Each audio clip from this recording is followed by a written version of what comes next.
MS Dia Preview, informação até você. Meu convidado dessa edição é empresário. Ele foi candidato a vice-governador em 2022 e hoje é pré-candidato a prefeito de Campo Grande. Minha conversa é com Beto Figueiró. Se eu fosse você, eu ficava no vídeo.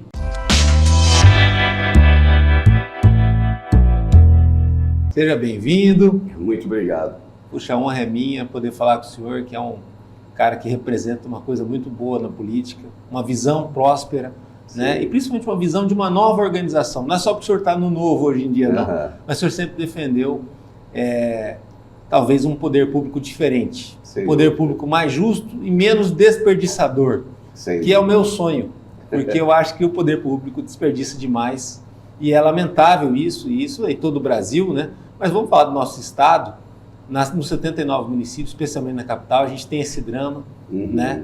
E o senhor sempre defendeu isso. Então eu gosto de gente coerente, gente que sempre trabalha uma linha e uma mensagem que seja importante para a sociedade. Seja bem-vindo, mas é difícil defender uma mensagem que talvez no fundo seja simples, mas ela enfrenta muitas barreiras, né? E mexe com muitos interesses, né? Sem dúvida. Danilo, eu, em primeiro lugar, gostaria de agradecer a oportunidade. Quando um veículo como o seu cumpre essa missão social de proporcionar que os candidatos aí, como o meu caso, de um partido que não tem uma representação muito expressiva, numericamente falando, porque nossos parlamentares estão dando show hoje na República, como o querido Warraten, como o senador Girão, como o próprio governador Zema, né? A gente tem assim figuras verdadeiramente inspiradoras no Novo. Mas o Novo, por circunstâncias políticas, é um partido sem uma bancada forte, o que se traduz em um fundo partidário incipiente, apesar de que até pouco tempo éramos todos contra ao fundo partidário, mas um partido que não tem a força política dos grandes. Então, isso nos coloca, atitudes como a sua, responsabilidade como do seu veículo MS em Dia, nos coloca em pé de igualdade. E isso tem sido raro na mídia, na comunicação do nosso estado. Então, parabéns e muito obrigado. Obrigado. E isso é ruim, né? Porque, no fundo, todo mundo devia ser analisado de forma igual, né? Assim como é quando você vai contratar alguém numa empresa, né? Você recebe os currículos, olha, analisa em cada fase da seleção, nunca é só uma fase, você vai olhar todo mundo de forma igual e olhar as potencialidades. O Novo tem uma ideia de Brasil, de um estado menor, de um estado que sufoque menos as pessoas com relação a impostos e um equilíbrio da máquina pública. E o senhor citou no caso do Zema, né? É uma ideia de tanta vanguarda, ela precisava de ter um case, de ter um exemplo, né, para mostrar a que veio. E Minas Gerais serve como um ótimo laboratório, até porque não é qualquer estado, né? É um estado com muitos municípios, né? Grande pra caramba e que dizem até que é uma síntese do Brasil, né? Só não tem praia. Sem dúvida. E o Zema tem demonstrado isso, tem demonstrado simplicidade, que é o que nós pregamos, a diminuição do Estado, a austeridade com o trato da coisa pública, e tem dado muito certo. Hoje é o governador mais bem avaliado que nós temos no Brasil, é um governador já numa segunda eleição que o consagrou pela população mineira e serve para a gente como um grande exemplo, como um modelo do que devemos fazer aqui também na nossa cidade de Campo Grande.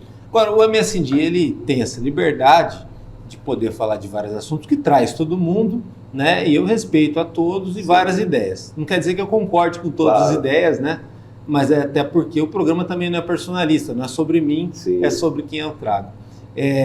Diante disso, eu vou tomar uma breve liberdade de dar a minha opinião que diz respeito ao Brasil. Tá na cara que a coalizão, esse jeitinho brasileiro de fazer política, custa muito caro, né? Seja na esfera federal, na esfera estadual e no municipal também. Quando você vai trazendo gente para definir espaços, agregar espaços, lotear secretarias, ministérios e tudo mais, isso tem uma conta que acaba indo para as costas do cidadão, seja na inflação, no custo de vida, nos impostos e tudo mais. O Novo é contra isso. Trabalha a coisa como se fosse uma empresa, né? E tem uma visão de resultado, de planejamento e tudo mais. E as pessoas, o brasileiro está começando a ser um pouquinho aberto a pensar dessa forma, né? Antigamente pensava assim, política, empresa, né? Tinha até aquela frase, política, religião, futebol, ninguém discute. Pois é. Né? Hoje não, você pode discutir, porque está tudo misturado, né? Tem a política botando dinheiro no futebol, esses estádios aí da Copa do Mundo que até hoje não se resolveram, você tem religião dentro da política, né? E principalmente a política podendo ser empresarial, como o senhor falou de Minas. Sim. Esse exemplo de Minas Gerais, ele poderia ser bem replicado em Campo Grande, que é uma cidade que está muito sofrida, muito judiada. Eu sei que tem gente que às vezes fica chateado comigo falando isso, mas infelizmente é uma coisa assim que é totalmente perceptível. Quando você sai na rua, você vê muita coisa que poderia ser diferente. Sem dúvida. A nossa participação na política, Danilo, ela nasce de um inconformismo. O inconformismo da maneira com que a classe política vem tratando da coisa pública. Na verdade, essa classe política do nosso estado e da nossa cidade, ela cria uma asfixia na nossa população. Porque Campo Grande já teve no seu passado, e um passado já distante, bons prefeitos. Pessoas que já haviam se realizado profissionalmente, empresarialmente, ou no ramo da pecuária, como era o caso do prefeito Lúdio Coelho, e que buscaram devolver à sociedade, que não tinham na política uma motivação do enriquecimento espúrio. E de lá para cá, essa coisa vem tomando uma forma muito ruim. Existe hoje, desde essa época, uma confusão do que é coisa pública com coisa privada. Então nós passamos por um modelo dos trades, onde se pretendeu criar um sultanato na nossa cidade de Campo Grande.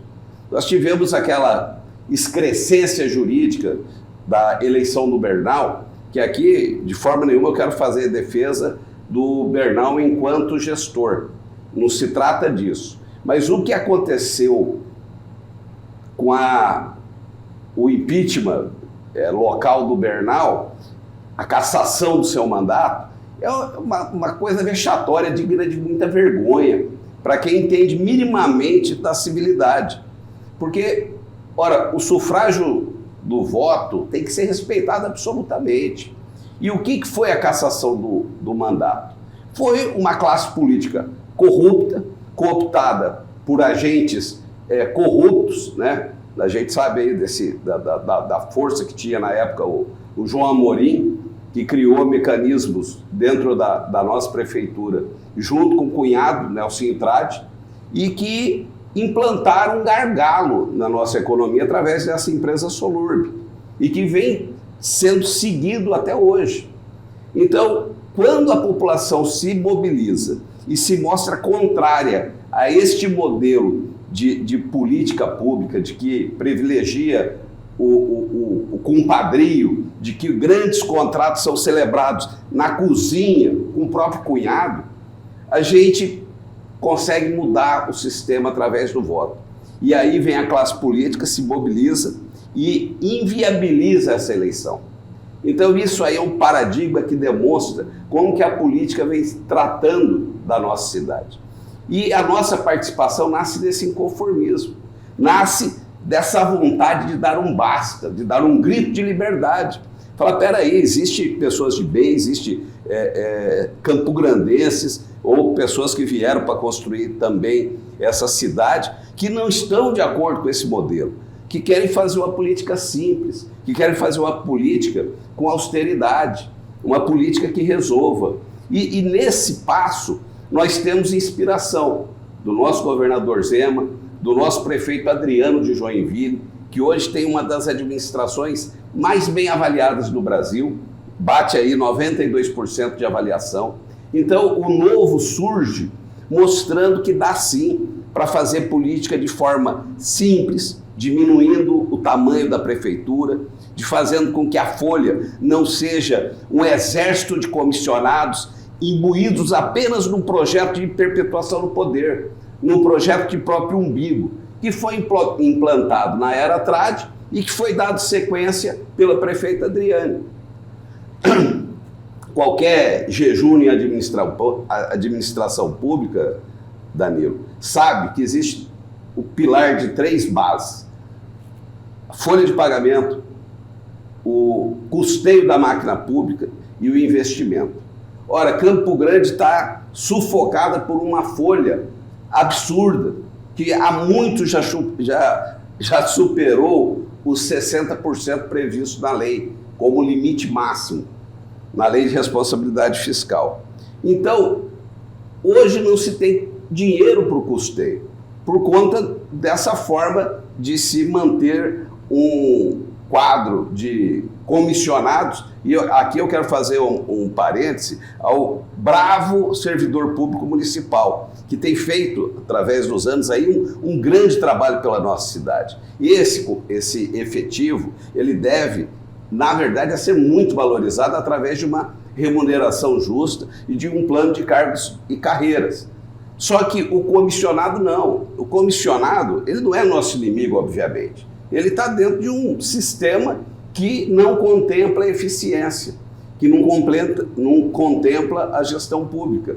Mas ele tem que ser visto de maneira responsável, porque, afinal de contas, são pais de famílias, e que a gente tem que bolar uma forma de desligamento responsável e amorosa, acolhedora, mas que tem que funcionar sem a benesse da prefeitura, sem o compadrio, sem esse modelo de se empregar qualquer boleiro de fim de semana, qualquer líder comunitário, do jeito que Campo Grande está tocando a política. Até porque, de certa forma, a política no Brasil, a política em Campo Grande, Mato Grosso do Sul, ela é um pouco mentirosa. Sim. No seguinte sentido,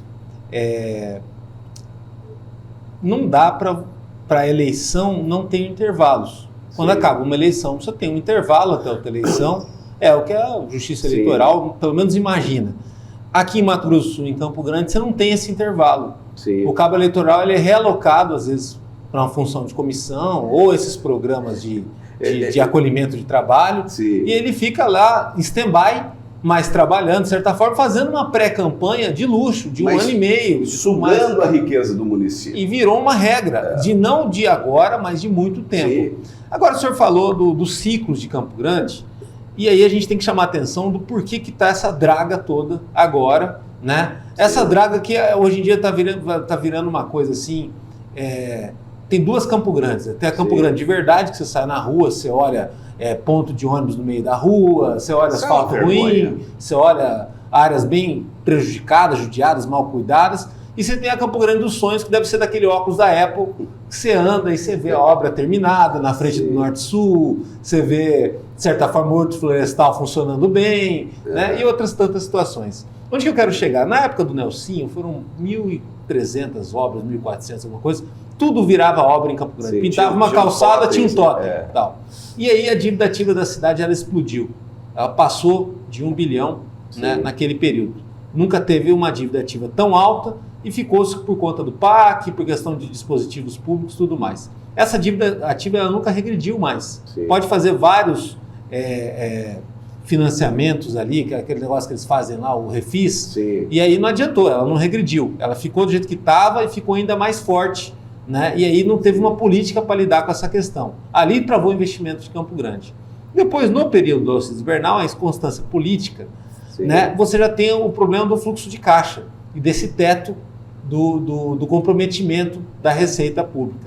Principalmente por conta do ano de novembro de 2015, né? Não, novembro de 2014, né? Que inexplicavelmente você tem um déficit naquele mês de 200 milhões, Sim. que era justamente o tamanho da folha. Geralmente era um mês que você tem superávit, você vai ter que pagar o 13º, mas aí é apresentado o relatório público da Comissão de Finanças, lá da Câmara, que avisa que naquele mês, numa coisa que nunca aconteceu na história, fechou-se em 200 milhões negativo. Sim. Dali para frente, Campo Grande começa a ter esse rombo, mas não teve disciplina financeira, tanto é que hoje falam em folha secreta, em jeton, em um monte de coisa, né? E só piorou. Tanto é que não é à toa que a obra, às vezes, ela está parada, às vezes bota a culpa no fornecedor, bota a culpa no empresário, fala que é inflação, é o momento do país. A questão é que a gente perdeu a capacidade de investimento, de fluxo de caixa, e principalmente perdeu até a situação gerencial da prefeitura.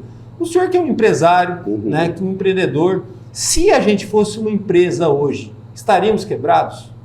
na visão do senhor? Olha, eu acho... sem olhar tudo lá dentro, né? Que se um dia for eleito prefeito, vai ter que olhar tudo lá dentro, vai se assustar.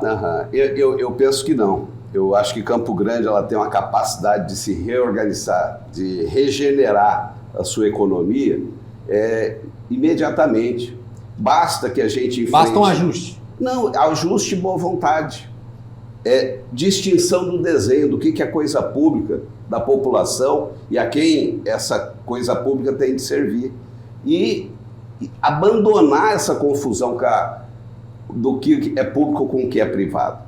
Porque os grupos políticos que tocaram a Prefeitura de Campo Grande, desde a época Lúdio para cá, eles confundiam.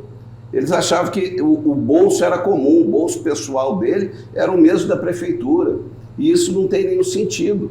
Então, mas numa empresa também é assim, você ficar fazendo saque voluntário toda semana, mas a empresa não aguenta o caixa. Mas a empresa ainda é sua. Você não tem um comprometimento com a coisa pública que deve ser sagrada, porque é da coisa pública que surge guarda-chuvas sociais para os vulneráveis. Entendi. Pior ainda. Então. As nossas crianças, elas estão sofrendo um processo de emburrecimento ano a ano por gana de dinheiro público dessa classe política corrupta, pernóstica.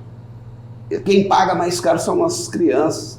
Você sabia, Danilo, que existem estudos aí que colocam o QI do brasileiro numa decrescência tremenda, saindo de 25 anos atrás, com um número de 93 pontos, e hoje a gente está com 87.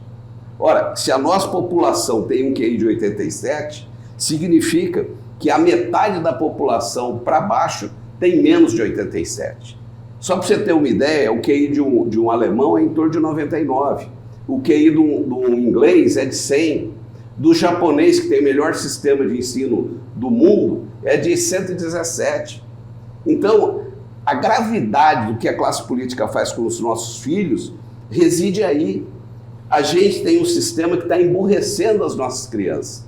A classe política está condenando ano a ano os nossos filhos, os nossos netos, os nossos pequenos campograndenses a serem idiotas pela ótica da ciência. E por que isso está acontecendo? Porque nesse estudo você encontra que o tamanho do cérebro do adulto depende do tamanho do saneamento básico. Então, se você no primeiro ano de vida não tiver uma estrutura de saneamento básico satisfatória, aquelas crianças estão condenadas a ter um cérebro inferior, um cérebro menor, uma circunferência menor, um peso menor. Ou seja, está um futuro comprometido. O futuro está sendo absolutamente comprometido exclusivamente pela gana assassina da classe política de se locupletar do dinheiro público. A gente que discute muito a direita, que luta muito pelo Bolsonaro, que luta muito para extirpar da política figuras que foram condenadas, que foram pegas em flagrante delito com dinheiro sujo da corrupção, nós nos preocupamos muitas vezes com Brasília. Em Brasília, a gente tem coragem de se pintar de verde e amarelo, pôr a bandeira do Brasil nas costas e gritar com as questões nacionais. Mas e por que essa classe da direita não grita aqui por Campo Grande, que é pertinho, onde você encontra o gestor público no mercado, onde você encontra no mercadão passeando, gastando o dinheiro do mês, você encontra várias figuras, principalmente nesse momento que a classe política volta à tona, que nem Copa do Mundo de 4 em 4 anos, para buscar os votos. Eu acho que o que nós precisamos, não só como políticos, mas principalmente enquanto sociedade, é assumir essa responsabilidade. Se nossas crianças estão nascendo com a inteligência deficitária, e isso está se repercutindo no mercado de trabalho. Hoje é difícil você ter uma pessoa aí, uma garota de 18 anos, 19 anos, um rapaz de 18, 19 anos, com capacidade de empregabilidade. Nós temos uma riqueza fabulosa dos recursos naturais, do agro, da mineração, mas não temos uma transmissão dessa riqueza em forma de conhecimento para as nossas gerações. Então, é essa complexitude do nosso futuro é o que me chama a atenção para a coisa pública. É esse debate que nós queremos fazer. É esse arejamento do futuro dos nossos filhos que a gente quer colocar na mesa nesse momento da eleição. Agora, o senhor falou do Bolsonaro. O Bolsonaro é hoje mais que uma pessoa, é uma ideia, é o bolsonarismo. Sim. Né? É uma ideia de patriotismo, de anti-PT, né? É uma ideia de governo baseado no que ele fez, que ele conseguiu fazer, né? Porque ele teve uma pandemia no meio, ele atrapalhou muito. Né? E ao mesmo tempo disso, você também tem a direita, com as suas outras visões, talvez uma direita mais liberal, talvez uma direita mais ortodoxa, como é o Novo, né, que conflui com o Bolsonaro, mas também tem, de certa forma, a liberdade de pensamento, a independência. Claro, né? E multiplicidade de ações e pensamentos, né? Sim. O político que ele tem uma pauta única, que ele é um soldadinho de chumbo pintado de verde e amarelo, se tiver qualquer problema com o Bolsonaro, ele se esvazia imediatamente. E outras vezes não vai saber lidar com um problema regional, né? Problema municipal, que todo problema é complexo. Trocar uma placa ou trocar um semáforo é complexo. Tanto é que um semáforo custa 1 milhão, então colocando semáforo onde não precisa em Campo Grande. Duplamente, né? Duplamente. Mas onde que eu quero chegar? Na pré-campanha fica essas discussões de quem que vai ser o candidato do Bolsonaro, quem que não é, hoje é fulano, amanhã é ciclano, tem que ser ciclano e tal. Lembrando que lá na hora do voto, né, quando chegar a campanha e tudo mais, o eleitor vai olhar quem é mais competente. Claro que se ele gosta do Bolsonaro, ele vai olhar se o cara tem um alinhamento ou um anti-alinhamento com o Bolsonaro, mas isso não conta como um alinhamento automático. Pelo menos as eleições de 2020 mostraram isso. Como você tem olhado essa movimentação de bastidores muito agitada em relação ao nome do ex-presidente?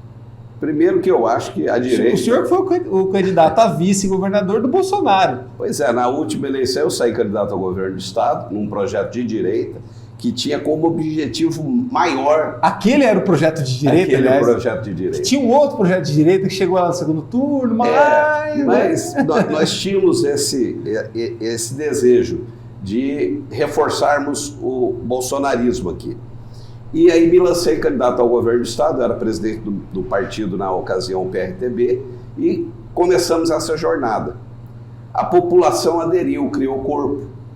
E aí, em dado momento, Contar se uniu a nós, e eu achei conveniente ceder para ele o desejo dele de ter o partido, porque entendo que ele deveria ter todo o conforto necessário, não tive nenhuma crise de vaidade, e passei a presidência do partido e a vaga de governador para ele. E fiquei dentro de uma composição com a vaga de vice. E fizemos um projeto que só pelo propósito de Deus pôde ser abençoado. Viramos no segundo turno e em primeiro lugar. E eu tenho muita convicção, Danilo, de que nós não perdemos por conta de debate, por conta de conspiração, por conta de urna, nada disso. Eu acho que nós perdemos a eleição ganha. Ela esvaiu pelo vão dos dedos por falta de amadurecimento, por falta de não sabermos lidar com a classe política, por falta de não termos um acolhimento necessário e respeito com os atores do cenário político, que a gente tem que devem ter o seu respeito preservado. Merecem, quem que se coloca à frente da população e toca essa vida da política, merece muito respeito, porque não é fácil você largar a família, você abdicar de muitas privações para se colocar no cenário político. Então, eu acho que o modelo com que nós, enquanto chapa lá, juntamente com o Contar, fizemos e deixamos de acolher plenamente a classe política, foi o que determinou para o resultado de perdermos a eleição. Na verdade, a eleição, nesse caso, é de 2 turnos, 2 eleições diferentes. Na eleição do primeiro turno, com aquela intervenção do Bolsonaro na quinta-feira, foi um sucesso absoluto, né? Algo que nunca aconteceu em Mato Grosso do Sul. No segundo turno, em 3 semanas, o governo do estado investiu pesado no interior, e ali que acabou sendo o fiel da balança. Pois né? Então... Porque a votação em Campo Grande, Contar vence o Riedel, não foi? Se não me engano, é no interior que ele perde. Agora, como que a gente entende esse governo do PSDB despejando bilhões, talvez, na economia dentro de uma eleição, que extrapolou de longe os valores do fundo partidário. Como que nós entendemos que o governador Riedel arcou com esse custo? Né? Da onde veio esse dinheiro? Como que a gente explica para o iniciante da política da onde vem essa grana, se não da corrupção? Né? Eu não tenho preocupação nenhuma em dizer isso, porque é uma explicação que ficou silenciada por conta do poder que é exercido pelo governo, mas que a classe política e a população tem que debater. Mas aí, no caso, vamos supor que aquele debate da TV Manhã, no contrário, não tivesse ido, vocês não tivessem ido. Inclusive, até se não tivesse tido o debate, ficaria mais esquisito essa mudança, essa virada do jeito que aconteceu, Sim. até pelo que eu já falei, o custo de tudo isso, o custo Sim. de você ter 700 vereadores de tiracolo, de ter 1.400 suplentes de tiracolo, Sim. de ter 50 para mais prefeito de office boy seu, Sim. quer dizer, tudo isso custa alguma coisa. Todo mundo irrigado com muito Todo dinheiro, mundo muito né? feliz, né? Vamos falar a verdade. Então, assim, você motivar quase 2.000 pessoas, agentes públicos já são pagos com Sim. dinheiro público, para eles estarem fazendo política ali daquela forma, quer dizer, isso tem um peso muito grande, contra uma chapa que ela só tinha o povo, né? E que o povo também ainda ficou meio confuso, porque achou que era 2 candidatos do Bolsonaro e na verdade era um só, porque o outro abrigou o PT depois. Pois é, hoje a gente vê a secretaria do governador Riedel aí loteada com 4, 5 integrantes do PT no primeiro escalão. Mas o que eu gostaria de responder a sua questão é que eu tenho independência, tanto partidária quanto pessoal. E, às vezes, eu critico o modelo do Bolsonaro, mas critico de forma muito respeitosa, porque eu talvez tenha sido o CPF que individualmente mais tenha contribuído para ele nas últimas eleições. Isso está no TRE registrado. Mas eu me preocupo com a força bolsonarista no Estado, porque ela cria alguns fenômenos. E quando eu falo isso é absolutamente de forma respeitosa, porque quando tem a participação feminina na política, a gente tem que redobrar o cuidado, o zelo, o carinho. Mas para a direita, a senadora Soraya Tronic é uma grande decepção. Eu duvido ela se candidatar em Campo Grande ou no Mato Grosso do Sul e a direita acompanhá-la. Então, essa criatura política que foi gerada pela força bolsonarista se demonstrou um equívoco. E qual a chance de nós repetirmos novamente esse equívoco? É muito grande, porque o Bolsonaro é informado por meia dúzia de pessoas, amigas verdadeiras, pessoas que eu conheço e respeito, mas é um universo muito pequeno para dar uma decisão de o futuro de uma cidade. Então eu costumo dizer que eu estou com o Bolsonaro sempre, acho ele um grande herói nacional, mas que, a hora que eu perceber que existe um divórcio entre a sua opinião longe de Campo Grande, né? Situações assim, às vezes a gente vê os políticos que nós combatíamos mais próximo do Bolsonaro do que a direita.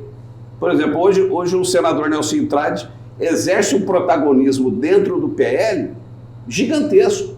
Como que nós vamos explicar isso? Né? É questão de bastidor da política. Mas por conta dessas condições pontuais, é que eu me coloco com isenção e dependência, para dizer que, olha, estamos com o Bolsonaro porque der e vier no cenário nacional. O senhor fala isso por conta da questão, assim, a gente tem 79 municípios. Sim. Hoje o PL está nos 79 municípios, o PSDB está nos 79 municípios e o MDB ainda está nos 79 municípios. O MDB tem encolhido bastante. É muita perna para você alcançar, para você monitorar, para você cuidar. Sim. E Campo Grande também é gigante. Sim. Né? Isso envolve muitas movimentações, muitos acompanhamentos. Nisso, o senhor acha que talvez o PSD do Nelsinho Trade e as articulações do Nelsinho Trade acabam interceptando e acompanhando? Não, eu me refiro à atuação pessoal dele junto à cúpula da direita. Entendi. O que é inimaginável pela grande maioria. É preocupante, até porque o que acontece? Ele, de certa forma, ele não é de direita, né? Mas sim, se você olhar o que ele governou e até a plataforma de proposta dele para o Senado, ele é um cara de centro muito flexível, né? Ele balança bastante para onde o vento precisa. E emblema aquela figura política que nós tanto combatemos. Sim, que a direita combate. Aquele modelo de confusão. Mas será que a direita ainda não sabe combater esse tipo de figura? A direita é um processo de amadurecimento, talvez? Eu acho que a direita do Estado precisa imediatamente amadurecer. A gente precisa passar por um período de maturação, de maturidade, porque a responsabilidade nossa é muito grande. Eu digo no seguinte sentido, por exemplo, em 2026 o Nelsinho vem pode ser que venha para uma reeleição de Senado. Uma reeleição que ele é uma dúvida nesse momento, né? Não vai pleno para a reeleição, como um dia já foi o Delcídio, como um dia já foi o Ramstebet, vamos botar outros nomes aí. Não, tem dificuldade. Vai ter muita Vai ser uma briga de gigantes. Vai ser uma briga de gigantes. E aí você tem interesses aí de Reinaldo, de Vander, né? Até o próprio André, às vezes é colocado como um possível nome, e da direita, fatalmente... Polon está se colocando Polon pode ser um candidato a Senado, né? O próprio Contar também, pelo que foi candidato, já foi candidato a governador, um dia pode ser candidato a Senado, tal, tudo mais. É de interesse nítido, talvez, do Nelsinho, que ninguém dessas figuras da direita possam ser concorrentes a ele. E aí você tem um processo de disputa em bastidores e tudo mais, né? O senhor fala nesse sentido, né? Às vezes você talvez preservar mais o projeto de médio e longo prazo. Eu falo muito mais no sentido da aproximação e do flerte dele com a cúpula da direita. É óbvio que é interesse político e não tem aqui nada de pecaminoso nisso. Mas na política toda aproximação tem um significado, né? Pois é, mas assim, o que me causa surpresa aí é a questão do posicionamento político. Ora, eu a vida inteira lutando contra isso. Desde que eu me entendo por gente aqui, eu combato o contrato da Solurb, que acho que é uma vergonha, com perdão do trocadilho, mal cheirosa na cidade. Eu combato a tapa-buraco, que é uma coisa também vergonhosa. O consórcio com a Icurus. Então, por que o Campo Grande... 5,95, agora eu passo do ônibus. Por que Campo Grande não cuida dos seus filhos? Porque tem uma folha de pagamento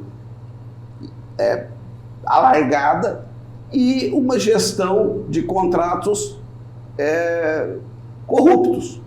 O dinheiro vai para o bolso de espertalhões quando deveria estar sendo usado para cuidar dos nossos vulneráveis. Nessas cortinas de fumaça, por exemplo, agora a pré-campanha de 2024 tenta colocar a Adriane Lopes como a candidata do Bolsonaro, lembrando que ela é a vice do Marquinhos em 2 eleições, muito ligada ao clã Andrade.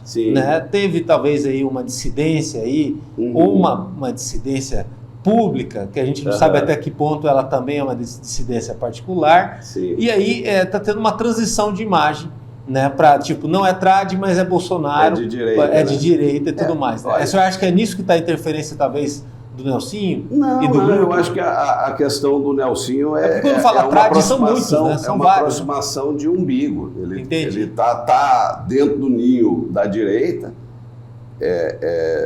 com relevância nas decisões, o que me causa estranheza e eu não concordo. Não, é uma mensagem impactante que o senhor está dando, né? Porque assim, isso tem um peso muito grande para até se entender as indefinições da legenda, né? Pois é, mas o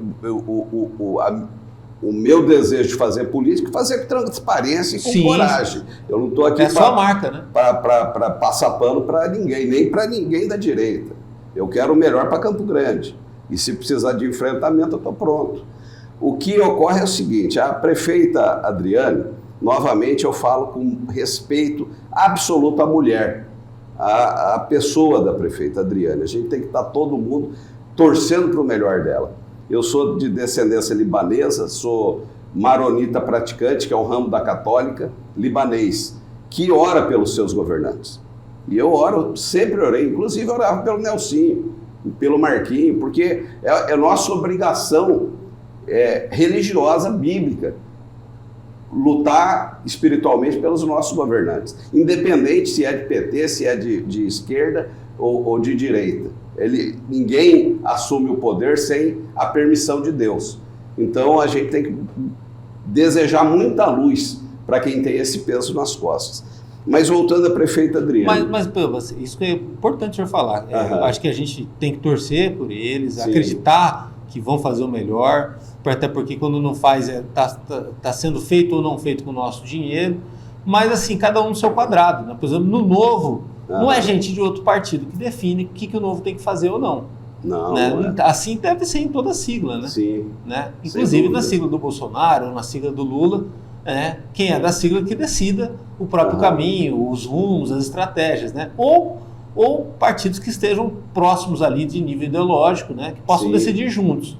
O que acontece muitas vezes é a gente do outro lado querer definir o teu caminho e aí não dá certo. Pois é, mas voltando só para concluir com relação à prefeita, eu desejo muito que ela rompa esse modelo de continuismo.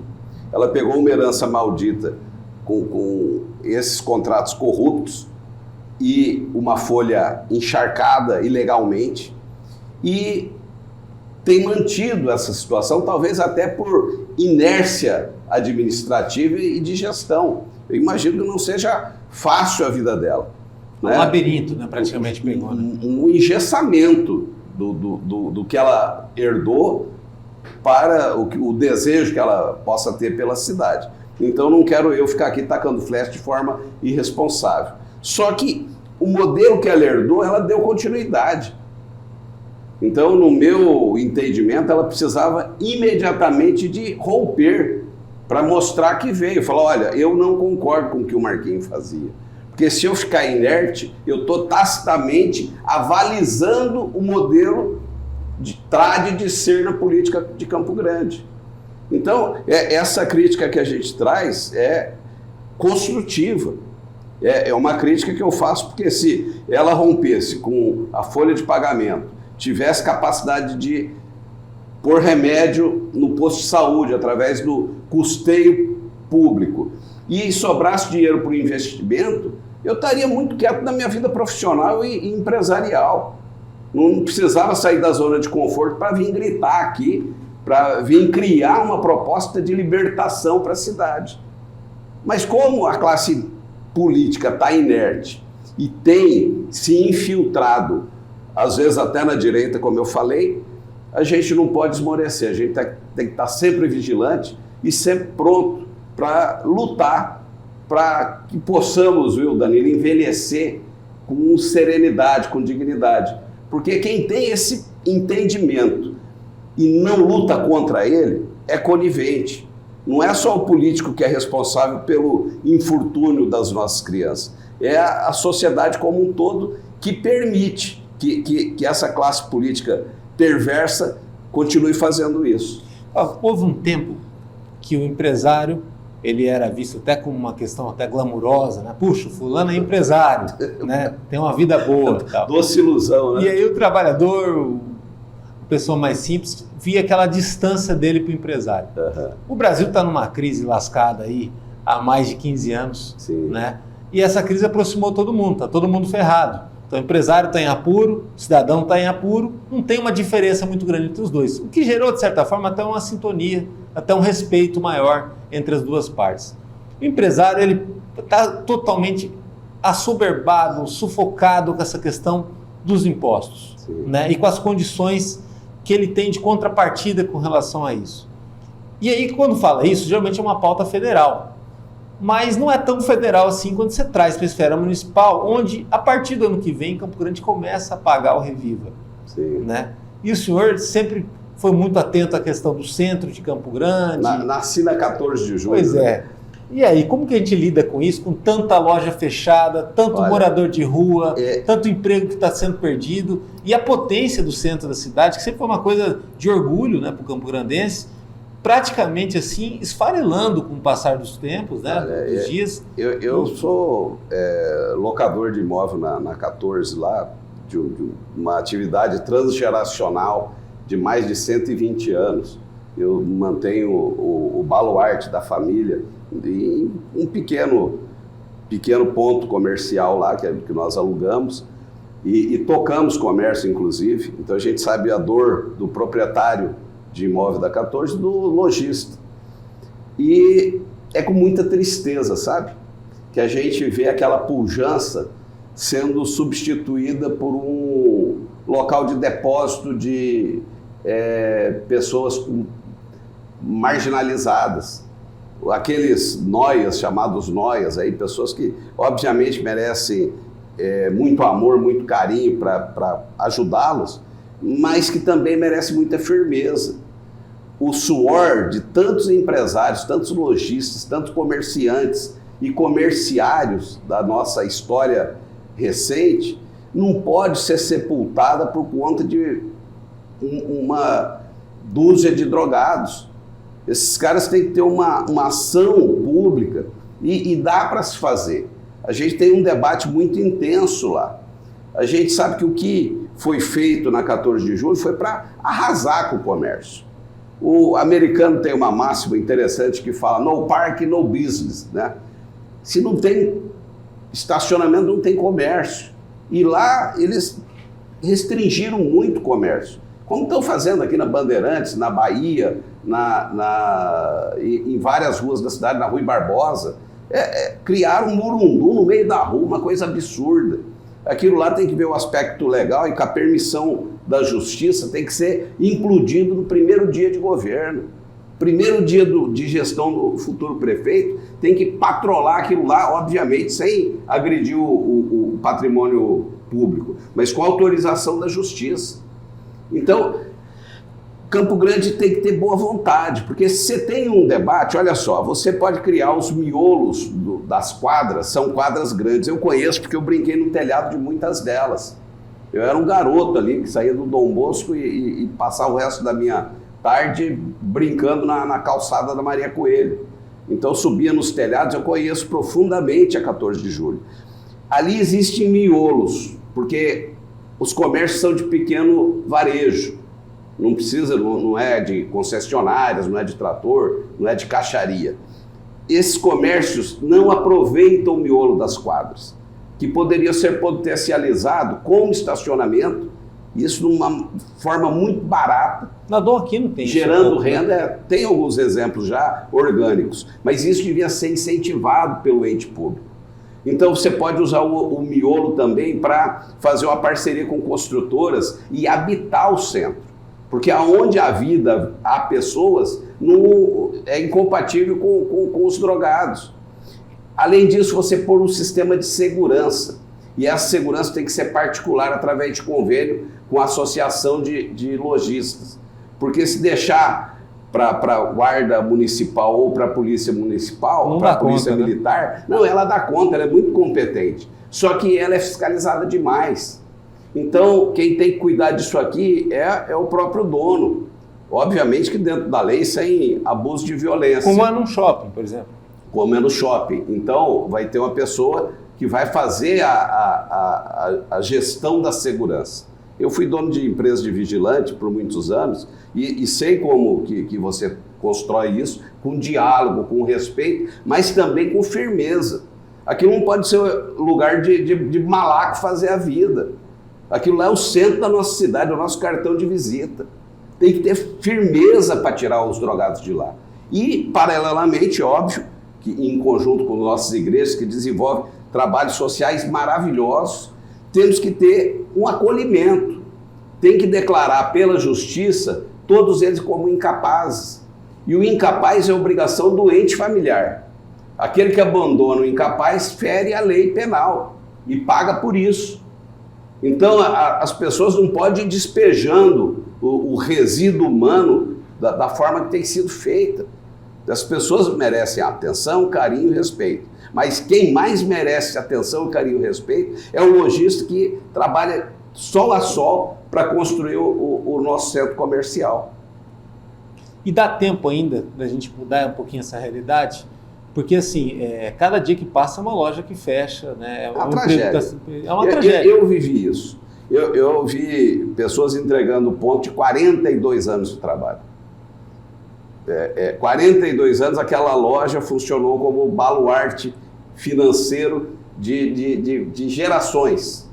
E aí você vê, o cara para de pagar aluguel, não dá conta, fica 1 ano, 2 anos, e você segurando também, porque não adianta deixar vazio o prédio, porque vai entrar um nóia desse e arrancar toda a fiação para vender no mercado de ferro velho. Então, a riqueza do locador é o lojista, é o inquilino. Fala um tal possível estacionamento municipal, que ficaria ali naquela parte do trilho, mais para baixo. Outra possibilidade é de usar aquelas ruas adjacentes ali a 14 para transformar em estacionamento, uma quadra da Dom Aquino, a outra. Olha, assim, mas são soluções que não têm saído do papel. Muitos exemplos que colocam o estacionamento no centro, porque dá muito dinheiro. O estacionamento dá dinheiro. E ele cria rotatividade. Porque o problema é um lojista, um comerciário, um funcionário da loja, ele chega, para na frente da loja o carro dele, às 8 da manhã só vai tirar às 6 da tarde. E isso, com o estacionamento cobrado e rotativo, isso acaba. Então, você usar a monetização do estacionamento para diminuir o custo da passagem do transporte público. Ou até das compras, né? Como é no shopping, né? Quando você compra alguma coisa, você poder ter um desconto no estacionamento. Não, tudo bem, mas aí depende também de um outro... Você fala um cashback. Não é um cashback, ele funciona como subsídio da passagem de ônibus. Então, entendi. Tudo aquilo arrecadado vai diminuir o preço do transporte coletivo. Só que isso ocorre quando tem uma visão proativa do governante, quando o prefeito está realmente imbuído em fazer o melhor para a sua população. Né? Porque existem muitas situações que são criadas com esse propósito. Agora, não pode ter o estacionamento rotativo para enriquecer mais ainda o prefeito que confunde que aquilo lá é dele. É essa confusão daquilo que é público com o que é privado que eu me referi no início. Agora, o senhor falou do ônibus como pré-candidato a prefeito de Campo Grande. Vão perguntar muito para o senhor a questão do ônibus, o que fazer, quer dizer, a passagem 5,95... não tem pontualidade, tem um índice de reclamação de 9 em cada 10 que não gostam. Transporte medieval, né? Medieval. Dá para mudar isso, abrir para a concorrência? Primeiro você tem que abrir essa caixa preta. Parece que tem um pacto de sangue. É verdade. Ora, não, vamos falar aqui como se fosse membros da Yakuza, tratando de uma coisa pública. Então, em primeiro lugar, trazer luzes. O que é suspeito, né? Para saber o que se faz com esse dinheiro todo. E aqui, você sabe, Danilo, a corrupção, você não precisa fazer busca no Ministério Público, não. Você vai cortar o cabelo, você sabe todos os atores da corrupção. Você sabe quem é quem, você sabe o nome de cada um deles. E esses caras que pegavam dinheiro da época do Marquinhos continuam pegando hoje na época da prefeita.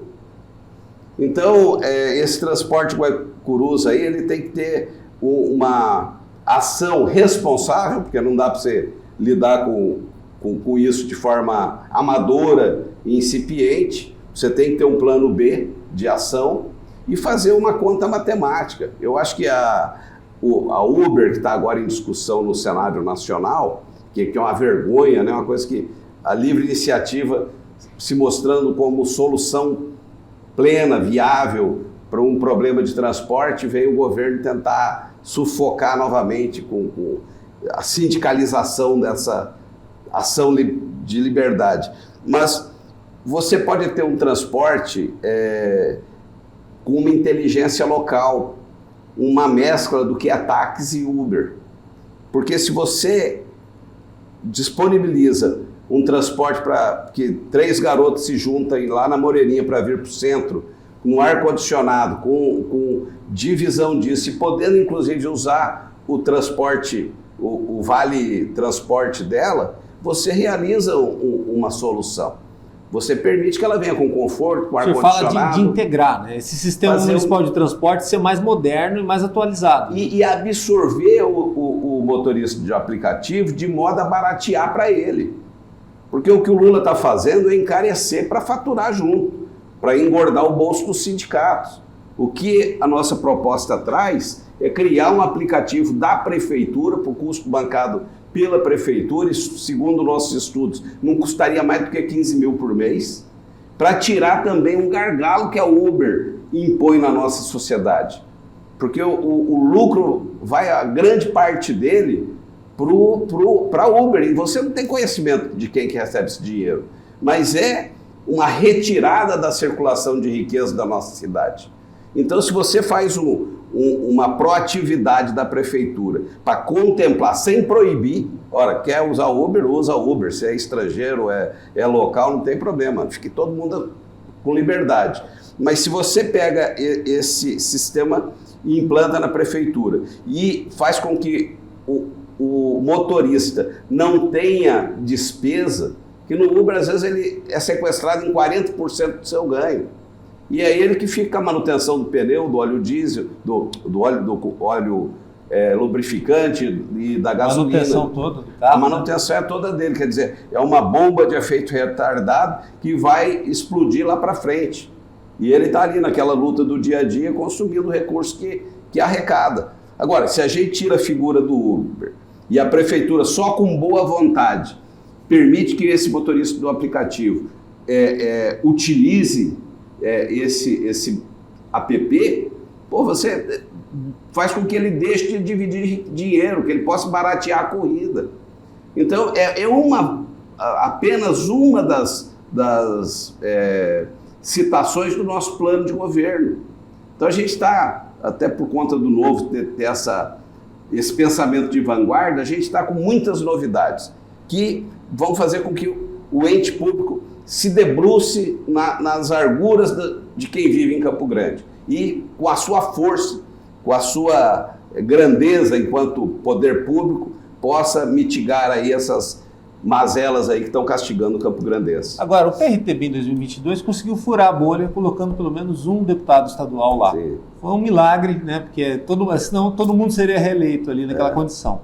Esse deputado estadual depois foi cassado, né? E aí acabaram botando na conta do PRTB a culpa e tudo mais. O Novo tem a chance de novo de furar a bolha com o senhor. Sim. Né? Algo que é super importante caso o senhor venha a ser um dia eleito, porque o Bernal lá naquela época ele não tinha apoio da Câmara e no regime político brasileiro você precisa ter apoio na Câmara, é importante você eleger pessoas que tenham um pensamento parecido para o plano de governo ficar viável. Sem dúvida. Né? Ser pré-candidato a vereador pelo Novo não é qualquer um. Você tem que passar por uma seleção, Sim. Você tem que passar por todo um critério até mais rigoroso que os outros partidos. Queria que o senhor falasse um pouquinho sobre esse aspecto aí. Pois é, você tem que levar toda... Que é um trabalho de base, né?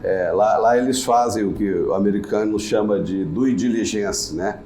Você tem que levar todas as certidões, você não pode ter problema criminal, problema fiscal, problema trabalhista, problema na justiça. Então é um salvo-conduto, é motivo de orgulho e honra, porque é um salvo-conduto. Você caminhar pelo Novo é porque você não tem problemas criminais. Na sua entrevista você iniciou falando que a política é como você pedir um emprego. É uma entrevista de emprego de fato. Primeira coisa que você faz quando se dirige ao futuro patrão é levar seus antecedentes criminais. E eu os tenho. Mas não basta só isso para o Novo. Para o Novo você passa por uma seleção remunerada por uma empresa de consultoria, de programações psicológicas, né? Que vê se você tem algum tipo de tendência à locupletação do dinheiro público. Enfim, são várias etapas. E eu superei todas elas. E aí tive uma fala de agradecimento ao nosso presidente nacional, tá, com o nosso presidente estadual, que é um cara muito bacana, que é o Guts Carpante, e o nacional é o Eduardo Ribeiro. E lá eu falando para eles, olha, obrigado, passei, estou confortável aqui, né, agora eu já superei essas etapas do partido. E eles me disseram o seguinte, não fique não, porque é agora que começa a sua avaliação, é agora que começa uma equipe toda estar debruçada das suas atitudes. Então no Novo não é lugar para fazer coisa errada. O corrupto não se cria, porque existe mecanismos de defesa e de preservação do partido. E a motivação do partido sempre foi essa ruptura, essa quebra de paradigma daquilo que é público com o que é privado. Então eu estou num conforto relativo, porque Se para concorrer é difícil, para governar é muito mais. Existe um comitê de acompanhamento do pretendente a cargo público. E depois existe um comitê multidisciplinar de pessoas de várias cidades, né, de todo o Brasil, cuidando do que você vai fazer com o nome do partido. Ou seja, é uma chance de ouro, talvez, para o Novo conseguir a Prefeitura de Campo Grande, e se conseguir vai dar muito valor nisso. Olha, muito obrigado, parabéns aí pela autenticidade. Eu te agradeço, imagina. Né, pela coragem e pela linha que o senhor adota na política. É uma linha que a gente torce para que o eleitor preste mais atenção nisso, né? E que é uma linha que eu acho que foi um casamento perfeito entre o senhor e o Partido Novo, aqui de Mato Grosso do Sul. Obrigado, se me permitir, eu gostaria de, agradecendo, né, dizer para você, campograndense, a gente traz uma boa nova, a gente traz um modelo de libertação, um modelo que quer livrar Campo Grande dessa classe política que vem nos asfixiando há muito tempo. A gente tem uma palavra de independência, de responsabilidade com o que acontece com os nossos filhos e netos. E eu chamo você para se filiar ao meu partido, a um partido que faz diferente, um partido que faz o novo. Vem para o novo você também. Aqui é Beto Figueiró, pré-candidato à Prefeitura de Campo Grande. Gostou do conteúdo? Então acompanhe o nosso trabalho no www.msdia.com.br, lá no YouTube. Tem os cortes, as entrevistas completas, também muita coisa no Instagram e no Facebook do MS Dia. Até a próxima!